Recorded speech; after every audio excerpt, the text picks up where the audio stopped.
Pag-alis ng mga kalalakihan, agad naman niyang hinila yung matanda para itakas sa lugar. Teka saan mo ko dadalhin? Baka makita ko rito ng mga humahabol sa akin. Pag-alalang wika ng matanda. Huwag kang mag-alala, Manong. Ligtas sa lugar na ito. Malapit na tayo. Tugon naman ni Fidel sa matanda. Hayaan mo na lang ako, iho. Madadamay ka lang sa akin eh. Hindi Basta sumunod ka lang sa akin, Manong. Walang gagalaw sa'yo rito. Dinala nga ni Fidel yung matanda sa kubong tinitirhan niya malapit sa manukan. Sinabi niyang lulo niya ang matandang kasama niya, kaya hinayaan lang siya ng mga kasamahan niya. Teka iho, may manukan ba rito? Ang daming tumilaok sa paligid. Tanong ng matanda. Ito ang likuran ng manukan. Walang gagalaw sa'yo rito. At dyan ako sa kubo nakatira. Wika ni Fidel sa matanda. Pagdating nila sa bakura ng kubo, agad namang itinuro ni Fidel sa matanda ang dalawang tandang niyang alaga. Manong, yan ho ang mga tandang ko. Alaga ko yan rito. Teka, anong klaseng manok yung hawak mo? Ang pangit naman ang itsura niyan. Gusto mo, bibigyan kita ng magandang manok. Nang sabihin ito ni Fidel sa matanda, tumawa lang naman ito at sumagot ng, Tama ka. Napakapangit ng alaga ko. Pero marami na itong pinatay. Napatitig naman si Fidel sa sinabi ng matanda. Pero bigla na lang itong ngumiti nang magwika siya ng, Ikaw talaga, Manong. Palabiro ka rin pala. Oo nga pala. Sino yung mga taong humahabol sa'yo? Batid kong galit nga yun sa'yo eh. Ano palang nangyari? Wika niya. Ha? Wala yon. Mga tao yon sa sabunga na pinuntahan ko. Napagkamalan lang, kaya hinabol ako. Teka, saan pwede humihi dito? Naiihi na ako eh. Sagot nito sa kanya. Hinayaan lang naman ito ni Fidel. Habang kumukuha siya ng pagkain, hinimas-himas naman ng matanda yung isa niyang tandang. Oh Manong, kain muna tayo. Mukhang gutom ka na. Pag-aya ni Fidel sa matanda. Salamat naman. Nakakain na rin. Habang kumakain sila, doon nagtanong itong si Fidel tungkol sa pangalan ng matanda. Nagpakilala naman sa kanya ang matanda sa pangalang Jem. Habang kumakain silang dalawa, napansin niyang lumapit sa kanya si Mang Kulas, yung tagawalis ng manukan. Oo nga pala, si Mang Kulas. Siya po ang tagawalis rito. Mang Kulas, kain po tayo. Wika naman ni Fidel. Sige lang, kumain lang kayo dyan. Oo nga pala, sino pala yung kasama mo? Sagot naman ito pabalik. Siya po ang lulo ko. Napadalaw lang eh. At dahil dito, tumango lang naman si Mang Kulas at agad na din itong umalis. Habang tuloy sila sa pagkain, yung matanda naman ang nagtanong sa pangalan niya. Fidel po ang pangalan ko. Nagtatrabaho lang ako rito, kaya libre ako sa lahat. Kaya hindi gaano kalakihan ang sahod ko eh. Tsaka kamag-anak ko yung asawa ni boss. Sasagot pa sana itong matanda nang tawagin siya ni Mang Kulas. Fidel, bilisan mo. Tawag ka ng katiwala. Manong, kumain ka lang dito ha. Huwag kang aalis. Mag-uusap pa tayo.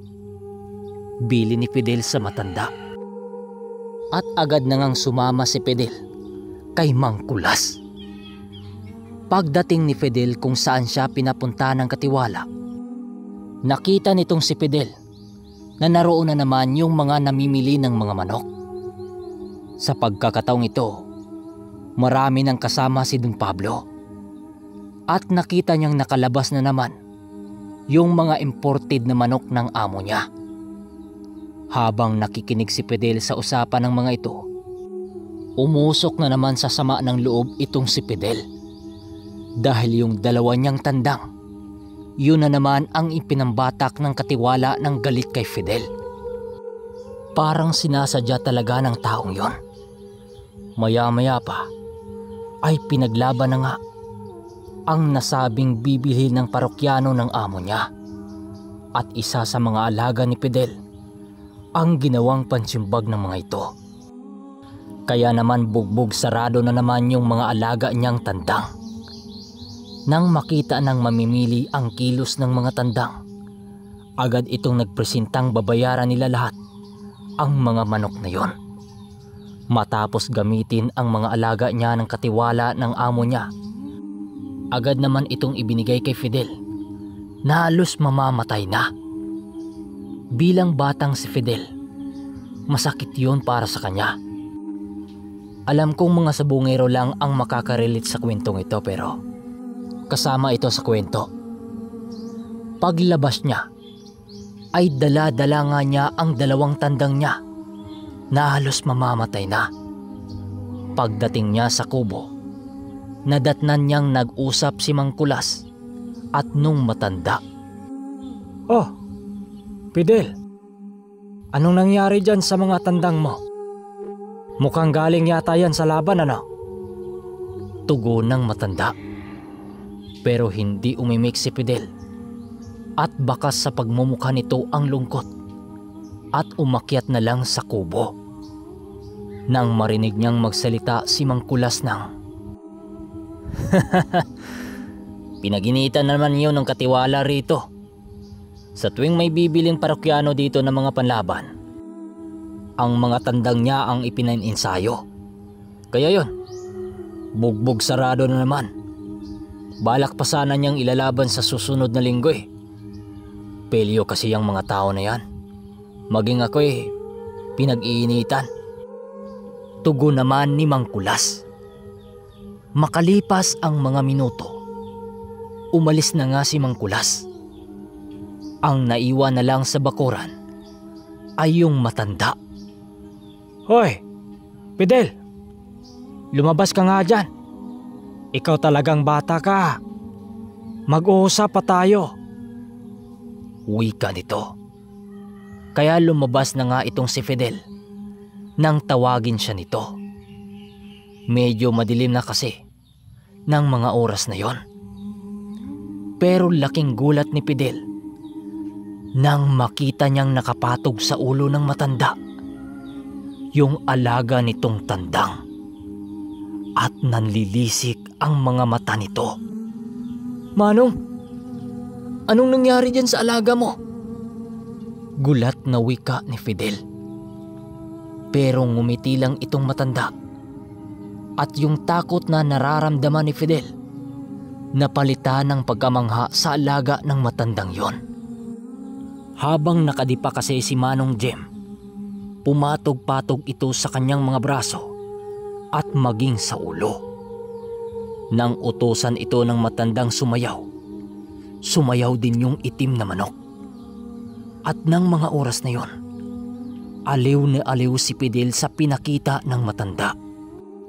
At doon natanong ni Fidel si Nong Jem kung anong klaseng manok ba ang hawak nito. Kasi kung ano ang ipapagawa nito, gagawin din yun ng manok. At doon isinalaysay ng matanda kung anong nilalang ba ang kasakasama nito. Iho, yan ang tinatawag na kaukaw. Alaga yan ng mga engkanto. Kung gaano naman ito kabait, ganon din ito kabagsik sa kapwa niya manok. Ang totoo niyan ay ang pagsasabong ang kaligayahan ko.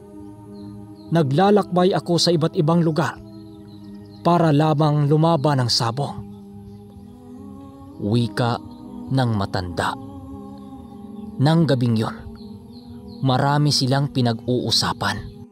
Ikwininto din ng matanda sa kanya ang tungkol sa iba't ibang kulay ng mga manok na nagpapanalo sa ayon sa hugis ng buwan. Nang gabing din yon, tinuruan siya ng matanda kung paano maglagay ng tari sa manok.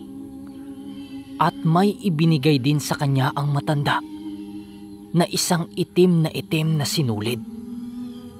Tinanong niya ang matanda kung para saan yon. Ang sabi lang nito, magagamit niya yun sa tamang panahon. Nung gabing yon, ay doon sa kubo niya natulog yung matanda.